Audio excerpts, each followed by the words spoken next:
Welcome back, everyone. Oz here, and today I've got some r/AmIOverReacting for you all. As per usual, I'll be going through the post, giving you my opinion at the end, and I hope you do the same down in the comments below. And without further ado, let's jump right into it. Valuable World, 6842. This post has an obligatory content warning in front of it. Am I overreacting? Acquaintance called my toddler hot, and I feel like there needs to be some kind of repercussion. I was at an event recently where a heavily intoxicated female acquaintance repeatedly referred to my toddler as hot. She said to my friends and me, and my friend corrected her, "Surely you don't mean that about a baby?" And she doubled down, saying, "I know I shouldn't say it, but it's true." Then went on to describe how good-looking she found my small child. This is someone I see 2 to 3 times a year at large gatherings and could pretty easily avoid moving forward. I can also pretty easily ensure they are never around my child, who they've met once or twice in large groups again. But I feel like there should be broader repercussions than that. In my opinion, this person is a predator and shouldn't be around anyone's children, not just mine. When I brought this up to a friend who witnessed the interaction, she agreed it was very alarming but chalked it up to alcoholism. I'm not an alcoholic, but I've done my fair share of partying and have never felt compelled to make pedophilic comments. I'm not calling that man a file type. I hate when people refer to it as PDF file. I hate that shit, man. I'm not gonna lie. I'd rather just censor it than dumb down the language. Am I overreacting? And if I'm not, is there anything I can do other than spread the word within our shared social circle? I find this behavior really concerning. Added to add, to clarify, there's no world in which this person will ever be around me or my child again, but I'm trying to gauge the appropriate response beyond that. My plan is to block/cut off/ghost completely, but I feel conflicted about what, if anything, I can/should do beyond that in consideration of other children. I would definitely say not overreacting, and I would at least make people within your social circle aware of the off comments so they can make the decisions for themselves. But I've made some pretty stupid mistakes with gin in the past. A mistake that was almost 2 years ago, no, more than 2 years ago, and I still get nauseous around it to this day. And not once did I ever feel the need to call a toddler hot. What a revolting thing I had to say right there. And the thing is like, this wasn't just a slip of the tongue either, where it's like, oh, I didn't mean like that. I meant like, in like a fun way. If that's, God, what the fuck am I saying? But like a situation where she means something entirely different, but it came out in the worst possible way imaginable. And instead of trying to correct herself and at least saving face, she doubles down, saying, "I know I shouldn't say it, but it's true."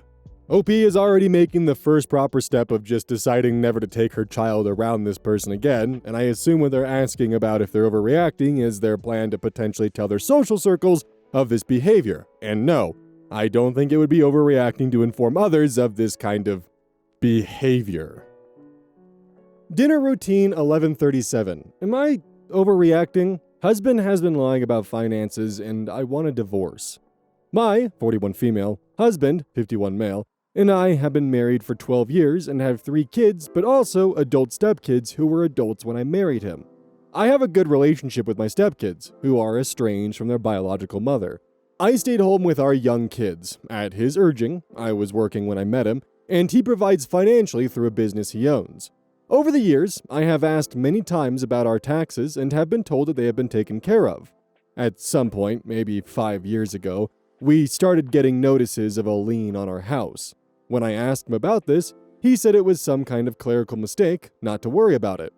I started to get the inkling that he wasn't being honest, and I asked him about it many times. He would be aggressively angry at me for accusing him of lying and convincing me that I was being paranoid and trying to sabotage our relationship. A couple years ago, we started going to couples counseling for some other issues we were having. Mainly dead bedroom, because I just don't trust him. There are some other issues, mainly with him not listening to how I feel, dismissing me and treating me like his maid. In therapy, he also lied about the financial issues.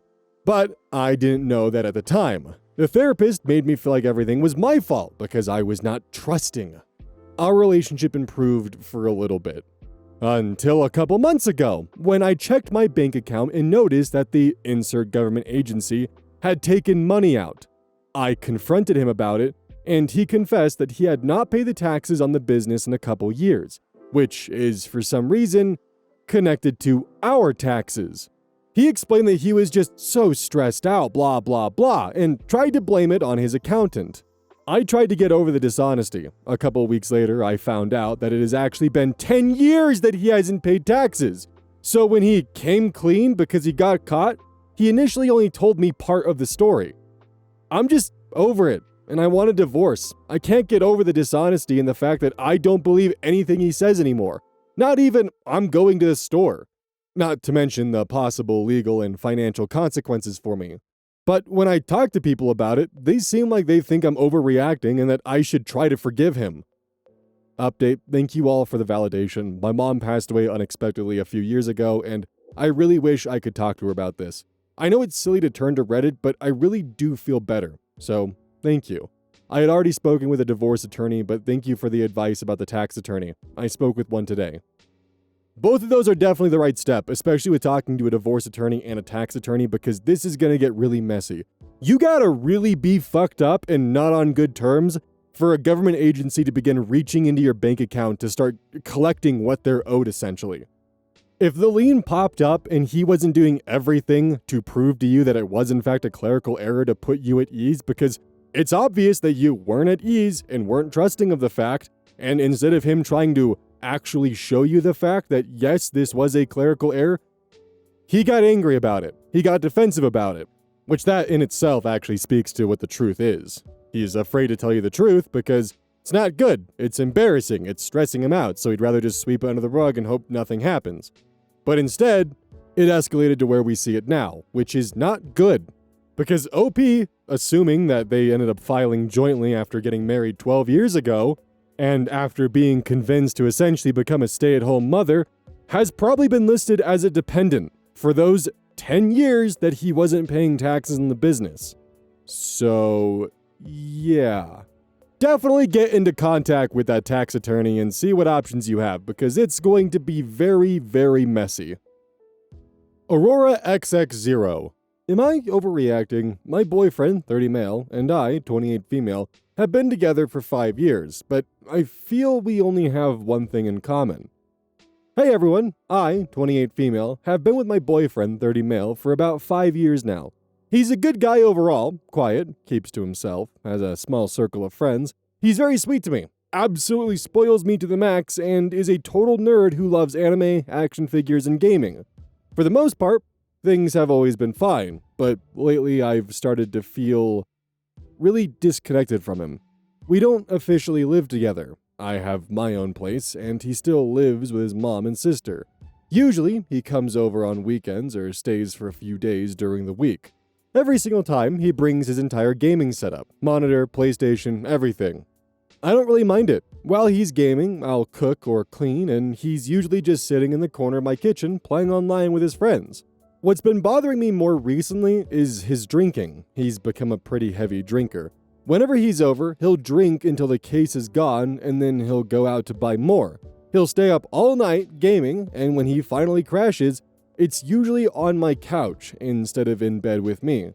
We barely spend any real time together anymore, other than when he gets off his game for 5 seconds to take a shot with me or to eat dinner, then gets right back to it. I'm not sure if it's the drinking, the gaming, or something deeper going on with him, but I'm starting to feel like the only thing that connects us is drinking. We recently took a break for 3 months because of this exact situation, and when we decided to try again, he had promised me this would no longer be an issue, which clearly it still is. Has anyone else gone through something similar? If so, is it even worth bringing up again, or should I just take it for what it is and leave? Edit for better context.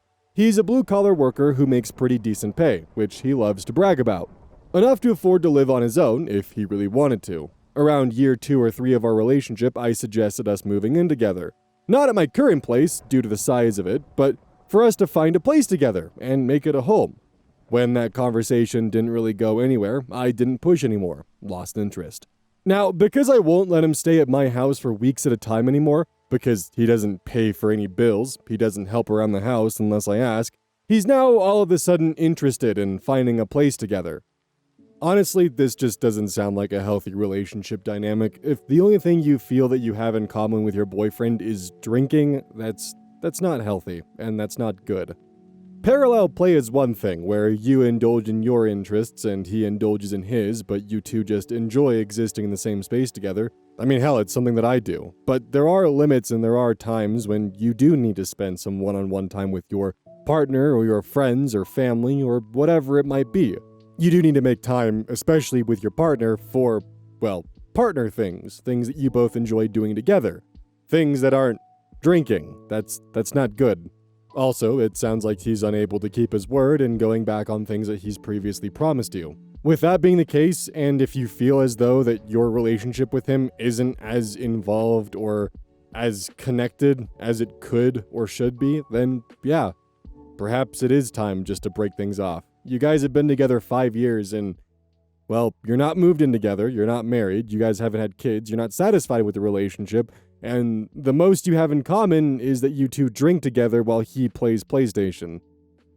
That's not really a relationship that most people would find to be a healthy one. Like, if this was a situation where he brings his stuff over and plays games while you, do your hobby, then at night you two wind down together and watch a movie, that'd be a whole other conversation of, yeah, you two don't have everything in common, but you're still spending time with each other by enjoying your own things while in the proximity of one another.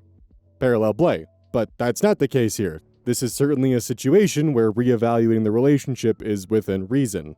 Not overreacting. Velvet Sierra 13. Am I overreacting for asking my boyfriend to split dog costs when his dog stays at my apartment 5 nights a week? I'm 27 female, boyfriend is 29 male. He has a 3-year-old golden named Maple, super sweet and also a walking fur factory. We don't live together, but since July, Maple is at my place most weeknights because his roommates complain about barking, and I work from home. I love the dog, I really do, but the costs in time are quietly piling up on me. I've bought 2 bags of Purina Pro Plan, a $19 slicker brush, poop bags, a $35 enzymatic cleaner after she yacked on my rug. Walks at 6:40 a.m. before my 8 a.m. calls. I got a Kong and peanut butter, then a spare harness because the original vanished in an Uber. My ring cam shows me coming back up the stairs with a 30-pound bag like a pack mule. Kinda funny, kinda not. When I mentioned money, he joked, "You're the fun aunt, not payroll." He brings treats sometimes, but he also texts at 4:55 p.m., "Maple can sleep at yours, I have late basketball," and then shows up at 11:30 to crash. Last week, I scheduled a vet appointment because Maple had a hot spot on her neck. I texted him. He said, "You can take her, my boss is in town." The bill was $148 for visit, topical spray, little cone. I paid because I was already there. When I sent him a quick breakdown of reoccurring stuff, food, $65 monthly, pet fee at my building, $25, cleaning, $20 for the extra vacuum bags, plus the vet, and asked to split moving forward, he got quiet, then mad, said I was nickel and diming, that he didn't ask me to buy fancy food or a cam or a spare harness. Also, that I get companionship, so why am I charging rent to a dog? I said I'm not charging Maple rent, I'm asking the human to handle his own dog's costs when the dog lives at my place most of the week. I offered a simple plan. He Venmos $100 on the first, we settle vet stuff case by case. He says, this changes the vibe. And now he's taken Maple back to his place 2 nights and keeps texting me videos of her looking sad like it's my fault. Am I overreacting by asking for cost sharing and a schedule instead of constant drop-offs? Here's the thing, if he's not willing to contribute to his dog staying at your place pretty much 5 out of 7 days a week and also you buying food, taking care of the dog, making sure the dog is safe and healthy, and he doesn't want to chip in, well, congratulations. He doesn't get you as a free dog nanny anymore. $100 for OP to take care of the dog for the entire month is hella worth it. It's not nickel and diming, it's just a blanket cost of, hey, I'm buying all this shit for the dog, your dog, and taking care of her for a majority of the time, you want to maybe chip in a little bit? Because right now, Opie isn't the fun aunt, Opie is the dog's mom, and you're the fun uncle. I would definitely say not overreacting, and if he wants your help with the dog moving forward, then he needs to actually step up and assist with the cost of taking care of the dog. Because by the sounds of it right now, all of the costs were on OP's shoulders, and her boyfriend was just getting away with having the dog, but not having any of the responsibility attached to it. The fun uncle. OK Plate 8370. Am I overreacting for leaving dumbass X standing out in the street for 30 minutes? I, 32 female, had this on and off situation with a guy, 34 male, that lasted about 4 months. It quickly became a situation where he kept positioning himself as in financial need, and I found myself just saying, "Oh, don't worry, I'll get it," when we went out to eat or whatever. After a while, I said I suspected I was being exploited for money, especially as I paid him to do some work for my company, and he wouldn't do it, and just went out drinking, then managed to gaslight me into thinking I was in the wrong. He got so mad and blocked me. Then he'd disappear for 2 weeks, then come back, and we'd end up back at mine, and I'd be fooled again. This time, though, I decided I was done with it. He said he was coming over, and I just didn't reply. He rode a bus for 30 minutes, then stood in the street, spamming my phone. My friends said they could see him in the street pacing and waiting. I was just frozen because we've had so many arguments, I just didn't want to say, "I'm not letting you in," because I was scared. I just thought he'd give up. After 30 minutes, he did. He got on the bus home again while cussing me out, then he blocked me. Now he's messaging my friend, and for a while, they believed his story until I showed screenshots. Was I overreacting by just leaving him to stand outside late at night for 30 minutes in the cold and not just messaging him, saying, "Give up and go home"?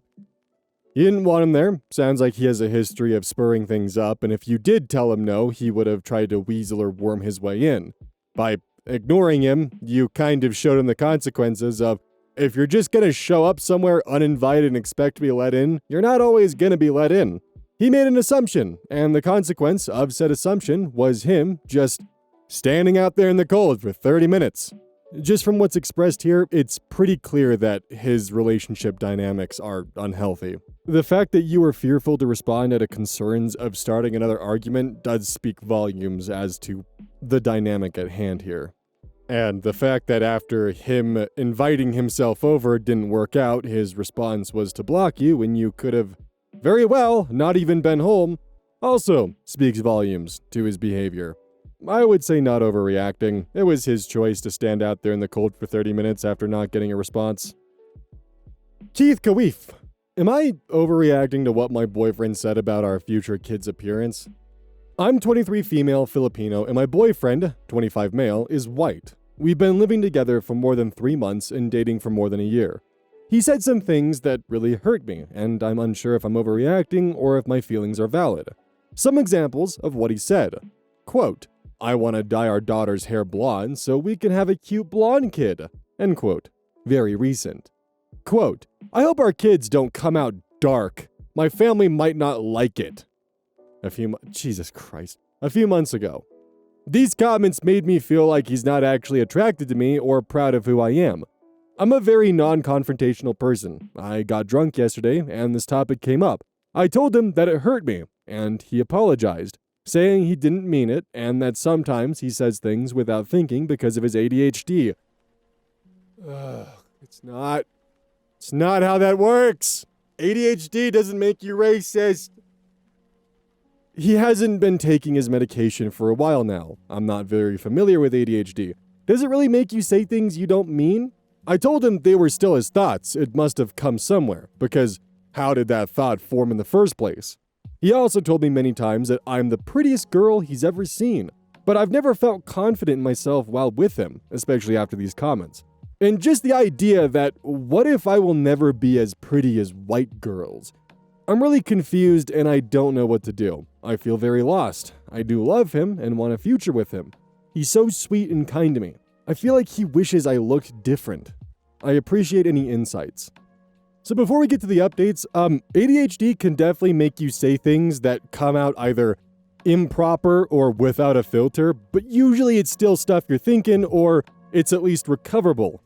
As a unfortunate real-world example that still haunts me to this day, one of my high school teachers got her hair done. And me, not knowing how to communicate worth a damn, walked up to her and said, "Huh, your hair looks weird today." What I meant to say was it looks different, it looks good, but for some reason what I said instead was weird. That's an example of ADHD kneecapping you with an aluminum bat.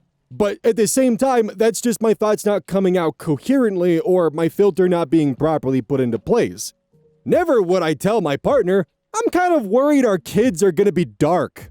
The mention of them being blonde too is definitely a massive eyebrow raise. Anyways, update.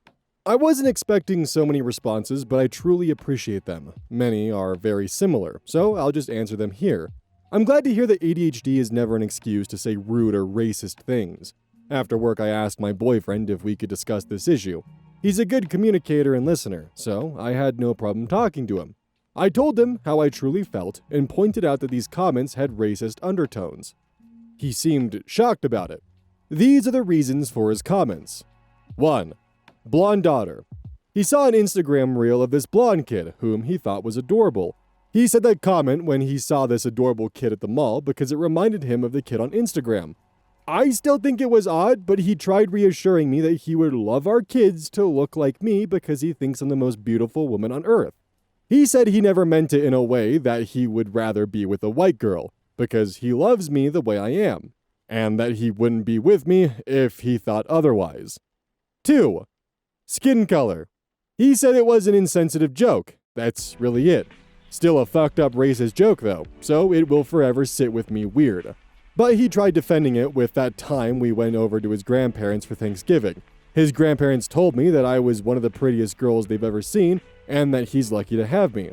He said they've never said anything like that to his past partners. I thought it was very sweet, but the family he referred to in the joke is his extended family in the UK. We live in Canada. I asked him if they would look down on me for being Asian, and he said absolutely no. He said they know about me, but I don't know what they think of me. So anyway, he's the first guy I dated outside of my race and vice versa. He said he's still learning and is willing to educate himself about racism. He also said he'll get back on his medication this week. He said he didn't mean to hurt me and truly wants a future with me. It would break his heart if I ended up with someone else, not him. I'm still torn about staying in the relationship. Some people have asked why I do, even though I feel like he doesn't want me. I have always had insecurity issues. I struggle with self-confidence a lot, even before dating him. I do think I need a little time to think about whether I should leave or stay and trust him to do better. He did say that he wants to prove it to me, no matter how long it takes. Please feel free to let me know if I'm making a bad decision and if I'm being gaslit or whatever. P.S. to everyone who told me to learn to confront healthily, I promise I will and have been trying to be a better communicator. Thank you, everyone. Second update.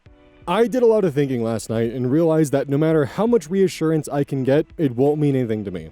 He kept telling me he wanted to marry and have kids with me, but I think I'll forever be worried about his internalized racism and how he'll treat me and our kids in the future.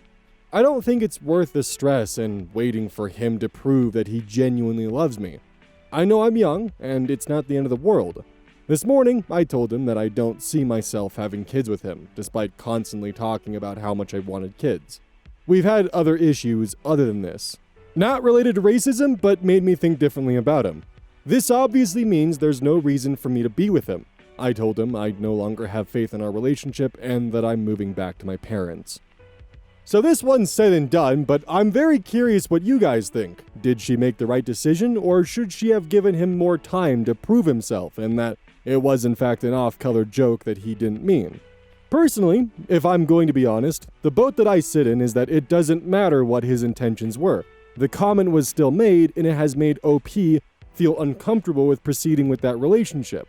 And if that uncomfortability is enough to make her question the relationship, then she should have every right to walk away from that relationship and pursue someone who doesn't feel like the joke of, "I hope our kids don't turn out dark," is just an edgy joke that he totally doesn't see the racist implications directed at his partner. Edgy joke or not, it made her uncomfortable and made her question the validity of their relationship, and I feel it's totally reasonable for her to want to move on. Late Scientist 6583. Am I overreacting for dropping my doctor over weight loss comments? I, 40 female, have been having issues with my doctor's office for a while now, but my latest visit really bothered me due to comments my doctor made about weight loss in general.